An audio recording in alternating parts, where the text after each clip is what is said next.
اور کہاں تک پہنچ گئے, کتنے پارے ہو گئے, کہاں تک ہو گیا. جامع مسجد میں تو اتنا چلا گیا, ہاں پھلچور میں تو ماشاءاللہ سب سے آگے چل رہا ہے. یہی سب حساب کتاب بتاتے رہتے ہیں. اللہ کے بندے اپنے اعمال نامے کا خیال کر, ساری مسجدوں کا حساب مت رکھ, ہے نا. اپنا خیال کرنے کی ضرورت ہے نا, سب کا حساب لے رہے ہیں, اللہ رحم فرمائے. بات دوسری طرف چلی جاتی ہے. تو روزے کی بات چل رہی تھی. ہاں روزہ بغیر سحری کے, بغیر افطار کے روزہ ہو جاتا ہے. روزہ نیت سے ہو جاتا ہے, سمجھ گئے. شیخ حرم کے اوپر معاف ہے, فدیہ دینا ہے اگر وہ صاحب نصاب ہے, اور اگر صاحب نصاب نہیں ہے تو فدیہ بھی معاف ہے, سمجھ گئے. اور ایسے ہی وہ مریض جس کے آگے صحت مند ہونے کی اب امید نہیں رہی, ان کے بھی روزے کی فدیہ ہے اگر صاحب نصاب ہے. اور اگر فقیر مسکین ہے تو فدیہ بھی نہیں ہے, بس یہ ہے کہ ویسے آدمیوں کے لیے حکم دیا جاتا ہے کہ آپ استغفار کرو, اور ممکن ہو سکے تو جو روزے دار لوگ ہیں ان کو افطار کرواؤ, ان کو کھلاؤ.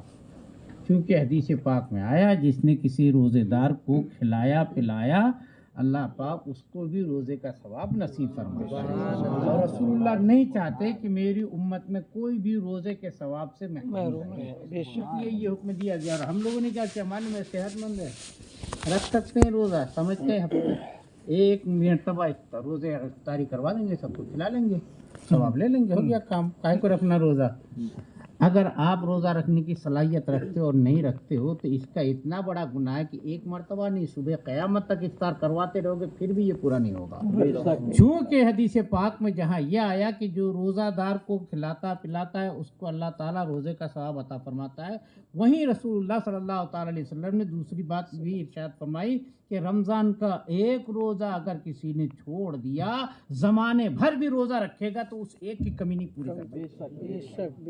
اب آپ دونوں حدیثوں کو ملا کے سمجھو گے نا, حضور کی ایک بات کو مانو گے دوسروں کی نہیں مانو گے کیا؟ اب دونوں کو مانیں گے تو اب کہاں کمی پوری ہو رہی ہے. ایک روزہ چھوڑ کے زمانے بھر کا نہیں, زمانے بھر روزہ رکھ کے بھی ہم پورا نہیں کر سکتے. عربی زبان میں گرامر کے حساب سے جب زمان بولا جاتا ہے نا تو 80 سال کو بولتے ہیں. مطلب ایک روزہ چھوٹے تو 80 سال روزہ رکھ کے بھی آپ اس کو پورا نہیں کر سکتے. 30 چھوڑے تو ہے نا, 15 سال سے روزہ چھوڑ رہے ہیں تو 50 سال سے چھوڑ رہے ہیں تو کھلاؤ نا, کتنے کو کھلاؤ گے, پورے دنیا کو بھی کھلاؤ گے روزہ داروں کو پھر بھی نہیں پورا ہوگا. رمضان کی تو 24 سال کے ہو گئے. ہاں ہو گیا نا, زمانے بھر کا آدمی سوچتے ہی نہیں ہے. ایک ہی آنکھ, وہ مطلب کیا, میٹھا میٹھا ہپ ہپ کڑوا کڑوا تھو, ہمارے مطلب کی ہے وہ باتیں یاد رہتی ہیں, اس کو گپ سے پکڑ لیتے ہیں, بولے افطار کروا دیے نا. اچھا سحری میں جو ٹائم ہو جاتا ہے کبھی کبھی اذان ہو جاتی ہے, اس سے پوچھ رہا نا. ہاں ٹائم کا مسئلہ بتاؤں گا, ٹائم کا مسئلہ. سحری میں عموماً ختم سحری کا اعلان 5 منٹ پہلے ہی کر دیا جاتا ہے. جب ختم سحری بول دیے اس کے 5 منٹ بعد تک لگ بھگ رہتا ہے وہ. لیکن اذان جو دی جاتی ہے نا وہ فجر کے وقت میں اذان دی جاتی ہے, وہ سحری کے وقت میں نہیں دی جاتی. اذان شروع ہو گئی اس وقت اگر ایک دانہ بھی کھا لیے تو روزہ نہیں ہوگا,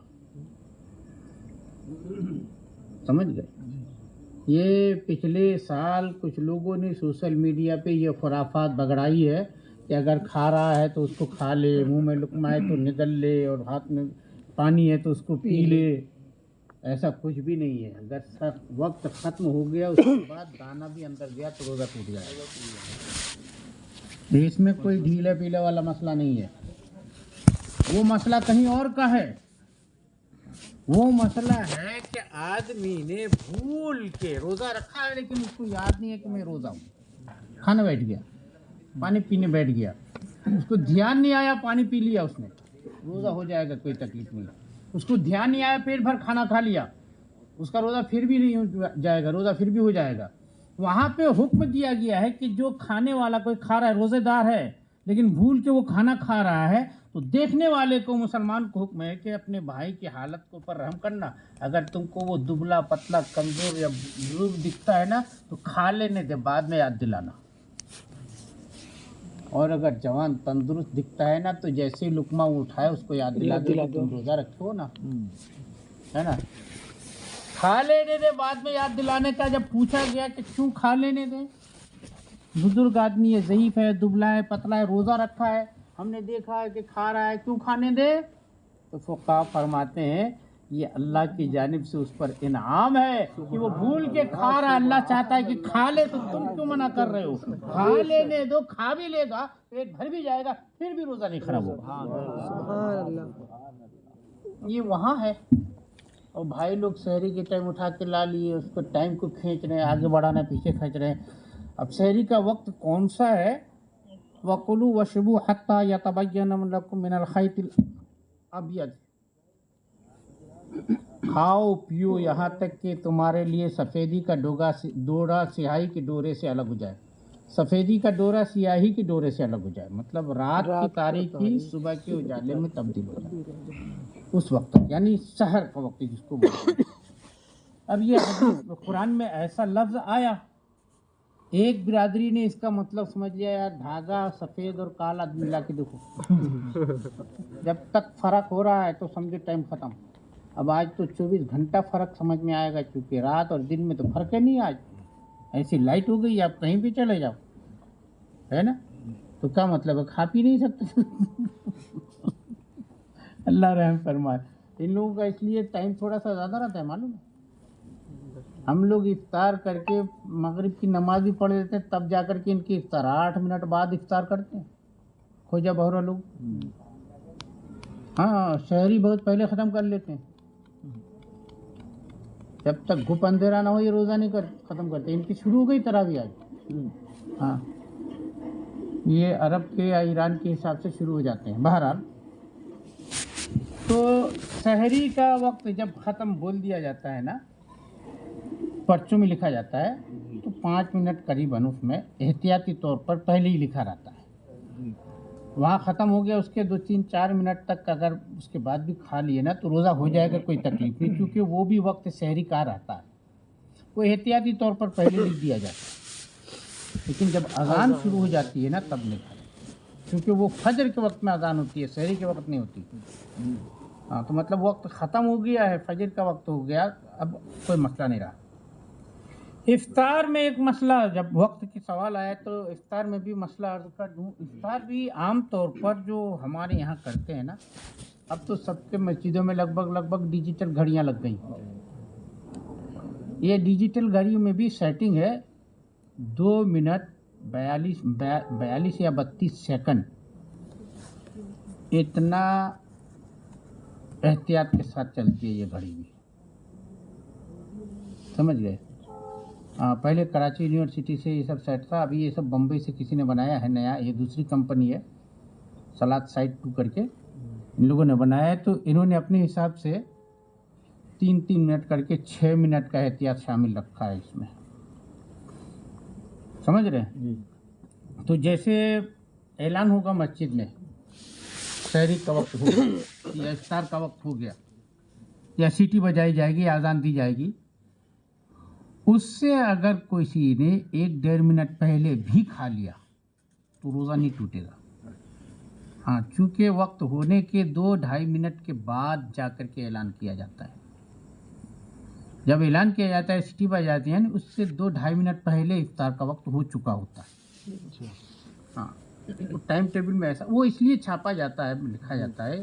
احتیاط لازم اس لیے ہے کہ ہم آج وقت کو دیکھ کے، آسمان کے رنگ کو دیکھ کے وقت کا پتہ نہیں لگا سکتے تھے. جو علم ہم کو ہمارے رسول نے دیا تھا ہم سنبھال نہیں پائے. آج ہم آپ گھڑیوں کے محتاج ہو گئے ہیں، مشینوں کے محتاج ہو گئے. اور مشین کچھ بھی ہے، گھڑی ہے، مشین ہے، ہاں اس کے اوپر بھروسہ نہیں کیا جا سکتا، یہ دھوکہ دے سکتی ہے. اس لیے احتیاطی طور پر 2-3 منٹ وقت شامل رکھتے ہیں اس میں. پھر بھی اگر کسی نے کر لیا نا، افطار کر لیا، تو غالب گمان تو یہی ہے کہ یہ آج کل چونکہ 10 گھڑیاں 50 گھڑیاں، اب تو ڈیجیٹل موبائل آ گیا سب کے پاس، وہی ہے ایک ٹائم چلتا ہے. تو اس سے یقین تو ہو ہی جاتا ہے وہ اس میں روزہ ہو جائے گا، کوئی تکلیف نہیں ہوگی. روزہ توڑنے والی چیزیں کیا کیا ہیں؟ کھانا پینا، جماع کرنا. یہ اصلی طور پر 3 چیزیں ہیں جو روزہ کو توڑتی ہیں۔ روزہ نہیں توڑنے والی یہی چیزیں اگر بھول کر کی جائے تو روزہ نہیں ٹوٹتا۔ اب اس کے علاوہ کچھ چیزیں ہیں جو ہونا نہیں ہونا، مثلا احادیث مبارکہ میں اپنے روزے کو پاک صاف رکھو کا لفظ آیا، مطلب جھوٹ، غیبت، چغلی، حرام کاری، ریاکاری، جتنے گناہ کے کام ہیں ان تمام کاموں سے اپنے آپ کو بچانا، یعنی اپنے روزے کو بچانا، اور جتنی نیکیاں کر سکتے ہیں کریے۔ رمضان میں خاص فضیلت یہ بھی ہے کہ اور دنوں میں جن چیزوں کا ثواب سنگل ہے، رمضان میں اس کو 70 گنا بڑھا دیا جاتا ہے۔ سنتوں نفلوں کا ثواب فرضوں کے برابر کر دیا جاتا ہے، فرائض کا ثواب 70 گنا بڑھا دیا جاتا ہے نا۔ اور اسی 70 گنے نے لوگوں کو زکوٰۃ کھینچ کھانچ کر کے رمضان میں لا دیا، سمجھے کہ رمضان میں 70 لے لیں گے، شاید 100 روپیہ دے کے 700 روپے کا، ہاں 7000 کا خیال کر لیے لوگوں نے، کتنا بچ جائے گا، حالانکہ ویسا نہیں ہے۔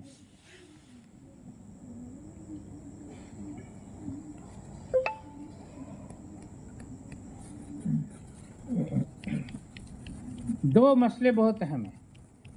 کان میں دوا ڈالتے، رمضان میں کان میں ڈالی جانے والی دوا 2 طرح کی ہے، ایک ہوتی ہے جس کا بیس آئل کا ہوتا ہے، تیل کا، اور ایک ہے جس کا بیس پانی کا۔ پانی کے بیس والی دوا کان میں ڈالنے سے روزہ نہیں ٹوٹے گا،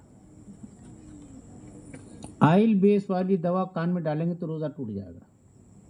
خاصیت دیکھو، فرق بتاتا ہوں، فقہی وجہ۔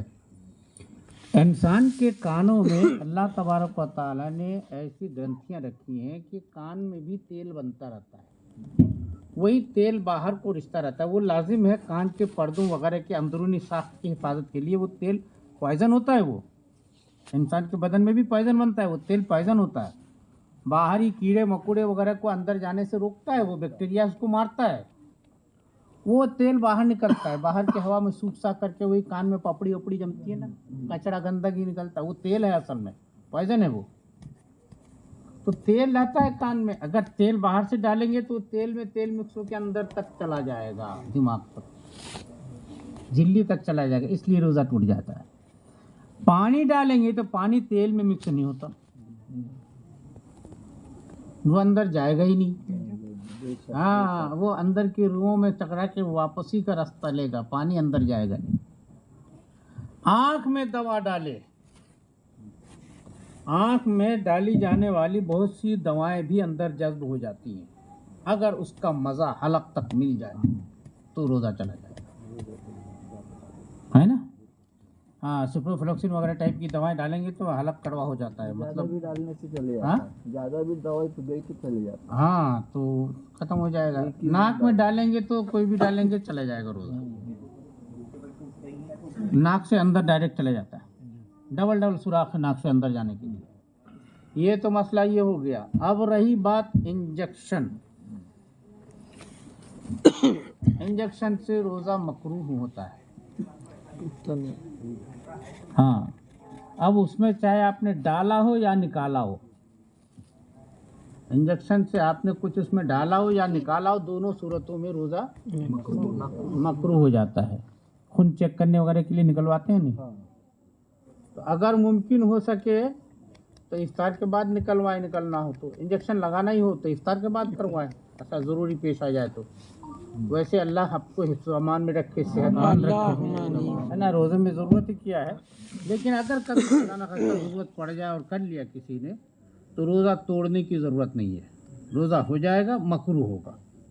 آپ نے سوچا کہ یار اب تو سوئی لگا لی، اب تو خون نکال لیے، روزہ چلا گیا، توڑ ہی دیتے ہیں، اب توڑ دیا تو بہت بڑی آفت میں پڑے، کیونکہ روزہ اگر کسی نے نہیں رکھا بیماری وغیرہ سفر وغیرہ کی وجہ سے تو اس ایک روزے کی قضا کرنا پڑے گی اس کو، لیکن رکھ کے توڑ دیا نا تو 61 روزے رکھنا پڑے گا، اللہ، ہے نا، 61 ایک تو وہ جو توڑا اور دوسرا 60 روزے کفارے کے جو مسلسل ہوں گے، بیچ میں ایک بھی چھوٹا تو پھر 60، اس کو کہتے ہیں قضا و کفارہ کا حکم، یہ تھوڑا ٹائٹ ہے، اس لیے نیت پکی کر کے روزے کو رکھ لو تو پھر توڑنے کے بارے میں سوچنا ہی نہیں. آپ سوچو گے تو حضرت ابلیس آ کے سمجھائیں گے نہیں نہیں نہیں, آپ کے اندر وہ اتنا چھوڑ کے جا چکا ہے کہ یہی آپ کو غالب مغلوب کر ڈالے گا. اس لیے دل کو کچا ہونے ہی نہیں دینا ہے, دل کو ایک دم پکا کر کے چلنا ہے. ہاں, اگر روزہ رکھ کے توڑا کسی نے تو قضا و کفارہ دونوں کا حکم ہو گیا. یعنی ایک قضا کا اور 60 روزے کفارے کے. یہ تو رمضان کے روزے کی بات ہوئی ہے, سمجھ گئے. اس کے علاوہ بھی کچھ روزے ہیں. کل کتنے روزے ہیں اسلام میں؟ فرض, واجب, مستحب, مکروہ روزہ بھی ہے. فرض تو یہ رمضان کا روزہ ہے. قسم کا کفارہ کے ادا کرنا ہے, وہ بھی فرض روزہ میں رکھتا ہے. واجب مطلب کسی نے روزہ رکھنے کی منت مان لیا جب کہ بھی رکھ لے, وہ بڑی روزہ واجب ہوتا ہے. مستحب ہے ایام 20 کے روزے, عید کے بعد کے 6 روزے, ہر مہینے کے 13, 14, 15 کے روزے, اس کو ایام 20 کے روزے بولتے ہیں. شب برات میں, محرم میں, عاشورے میں, یہ سب کیا ہے مستحب روزے ہیں. مکروہ روزہ 2 طرح کا ہے. ایک تو یہ کہ آدمی نے صوم داؤد یا صوم وصال رکھنے کی نیت کر لیا. صوم وصال مطلب نہ افطار کرنا ہے نہ سحری کھانا ہے, مسلسل روزہ رکھنے کی نیت کر لی, یہ مکروہ ہے. اور ایسے ہی روزہ مکروہ, سال میں 5 دن روزہ رکھنا ناجائز ہے. 5 دن کون کون سے؟ عید کا دن اور 4 دن عید الاضحیٰ میں. تو ان دنوں میں روزہ رکھنا ناجائز ہے. کسی نے انہی دنوں میں روزہ رکھ لیا, یہ روزہ مکروہ تحریمی ہوگا, سمجھ گئے. تو یہ ہو گئے روزہ مکروہ. یا کسی نے غلط ڈھنگ سے روزے کی منت مان لی, روزہ رکھ بھی لیا, روزہ مکروہ ہو جائے گا. مطلب یہ ہے کہ ہم پہلے منگل کا روزہ رکھیں گے پھر پیر کا روزہ رکھیں گے, اس طرح کی نیت کر لیا کسی نے, پلٹا کے چلا. دن تو پلٹ کے نہیں چلے گا نا, آپ نیت میں پلٹتے ہو. فدیہ, روزہ ایک فدیہ کا روزہ بھی ہوتا ہے, کفارے کا ہوتا ہے. فدیہ کا آدمی نے قسم کھایا اور قسم کو توڑنا ہے, تو قسم توڑنے میں قسم کا کفارہ دینے کا حکم ہے. اب بندہ غریب ہے, کفارہ دینے کا ہے. 60 مسکینوں کو کھانا کھلاؤ, تو کہاں سے کھلائے گا وہ, خود مسکین ہے. تو اس کو حکم دیا جاتا ہے کہ آپ بھیا 3 روزے برابر رکھ لو. اب وہ 3 روزے برابر رکھنے کی بات آئی, اس نے قبول کیا, مگر اب اس کے پاس اتنی استعداد نہیں کہ 3 روزے رکھ سکے, جسمانی صحت ساتھ نہیں دے رہی ہے. ایک کیس ایسا حضور کی بارگاہ میں ہوا ہے, تو کسی نے کھجور کا ٹوکرا لا کر کے حضور کی بارگاہ میں پیش کیا تھا, تو حضور نے فرمایا یہ میری طرف سے لے اور یہ فدیہ کے طور پر اپنے روزوں کے فدیہ کے طور پر دے دے, جاؤ مسکینوں کو بانٹ دے. اب وہ صحابی تھے, کہا حضور میں مدینہ میں اپنے سے زیادہ مسکین کسی کو جانتا ہی نہیں ہوں, میں نے جتنے مدینے میں مسکین ہیں ان میں سب سے زیادہ مسکین میں ہی ہوں. حضور نے فرمایا اچھا تو ہی کھا. حضور کو اختیار تھا خود کا فدیہ خودی کو کھلا دیا. ویسے آج اگر ایسی کوئی نوبت آ جائے خود نہیں کھا سکتا, کسی کو کھلا دے گا, فدیہ ادا ہو جائے گا. مگر ویسی نوبت آتی کم ہے, لیکن شریعت میں راستہ ہے, جانکاری رہنا ضروری ہے.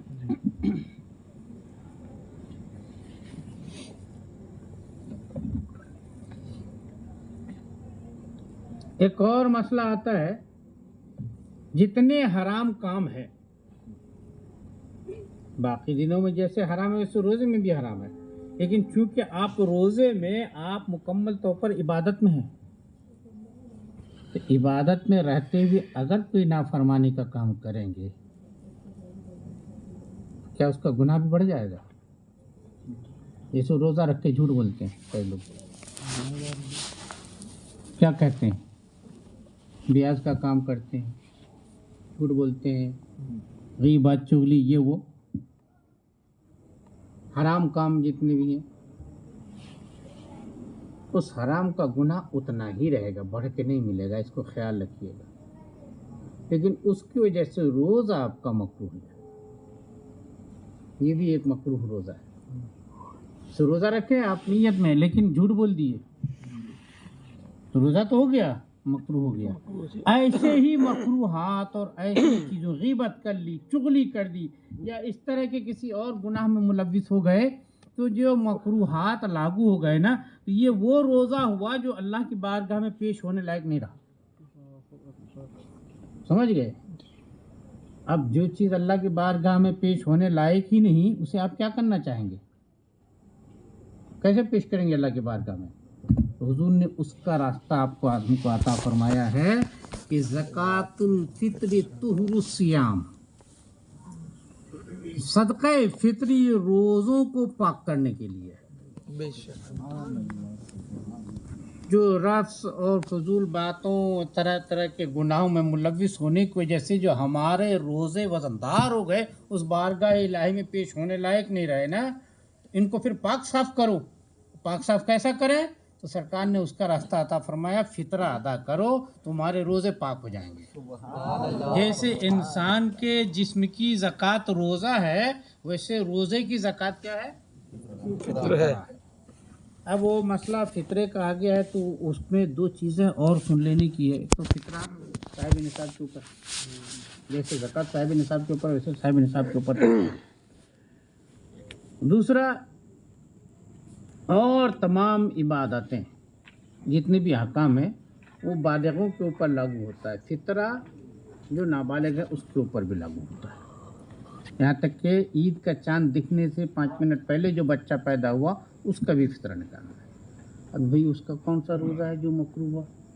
آپ ہم یہ سوچ سکتے ہیں نا، بھئی اس کا کون سا روزہ؟ ابھی تو وہ پیدا ہی ہوا ہے، اس کا روزہ پاک کرنا۔ تو فطرے کا مقصد خالی روزے کو پاک کرنا ہی نہیں ہے، فطرہ اپنے آپ میں بھی ایک صدقہ ہے۔ اس لیے صدقہ فطر کو صدقات واجبہ میں گنا جاتا ہے، مستحبہ میں نہیں۔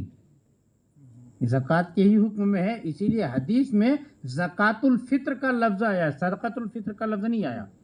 حدیث میں آیا زکوٰۃ الفطر طہر الصیام، صدقہ فطر روزے کی پاکی ہے۔ اب اس میں یہ نہیں ہے کہ خالی روزے دار ہے، اس کے روزے میں کمی ہے، اسی کو پورا کرتا ہے۔ صدقہ فطر اپنی اہمیت بھی رکھتا ہے، اسی لیے نابالغ کے اوپر بھی صدقہ فطر ہے۔ جو شیخ حرم ہو گئے ہیں بڑھاپے کی وجہ سے، روزہ جن کے اوپر معاف ہو گیا، ان کے اوپر بھی صدقہ فطر ہے۔ جو بیمار ہیں ان کے اوپر بھی ہے، جو مسافر ہیں ان کے اوپر بھی ہے۔ صدقہ فطر سب کے اوپر ہے۔ عید کا چاند دکھنے سے پہلے پہلے جو بھی پیدا ہوا اس کے اوپر صدقہ فطر ہے۔ اس کا اپنا بھی ایک اہم مقام ہے نا، اس کا خالی وہی مقصد نہیں ہے کہ روزے پاک کرے۔ ہاں، یہ سرکار کا کرم ہے کہ اپنی امت کی ایک ایک نیکی یا ایک ایک کام کو کئی کئی فائدوں میں آپ، تو وہ حضور کا اختیار تھا، کئی کئی چیزوں کو فائدوں کا ذریعہ بنا دیتے تھے۔ کسی کو کچھ پوچھنا ہے روزے کے تعلق سے؟ سال میں کتنے روزے فرض ہیں؟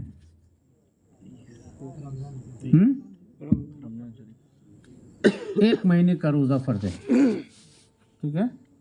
اب وہ مہینہ 29 کا بھی ہوتا ہے، 30 کا بھی ہوتا ہے۔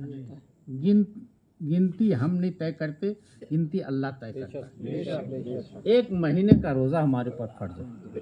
اچھا، اور اس کے علاوہ واجب تو صرف آپ نے منت مانی ہے تو ہوتا ہے روزہ، مستحب کوئی روزہ واجب نہیں ہے۔ باقی جو مستحبات ہیں آپ ان کو سنت سے تعبیر کر لو یا مستحب سے، نفل سے تعبیر کر لو، ہیں وہ مستحبات میں سے۔ وہ کون ہے؟ عید کے روزے ہیں، عید کے بعد 6 روزے ہیں، ہر مہینے کے 13، 14، 15 کے روزے، 3 دن کا ایام بیج کے روزے بولتے ہیں، عاشورہ کا روزہ ہے نا، شب برات کا، یہ سب جو روزے ہیں نا یہ سب مستحبات میں آتے ہیں۔ بس اتنے ہی روزے ہیں۔ قسم کے کفارے کا بھی روزہ، وہ جو قسم توڑے اس کے لیے، ہم لوگ تو توڑتے ہی نہیں، اور قسم کھاتے ہیں تو ایسی چیزوں کی کھاتے ہیں کہ اس کو کھا بھی سکتے ہیں۔ ایک تمہارے سر کی قسم نہیں کھاتے، پکا لو تو کتنا مزیدار ہے۔ ایفٹین کے ساتھ لوگوں نے کھایا نا پکا پکا کے،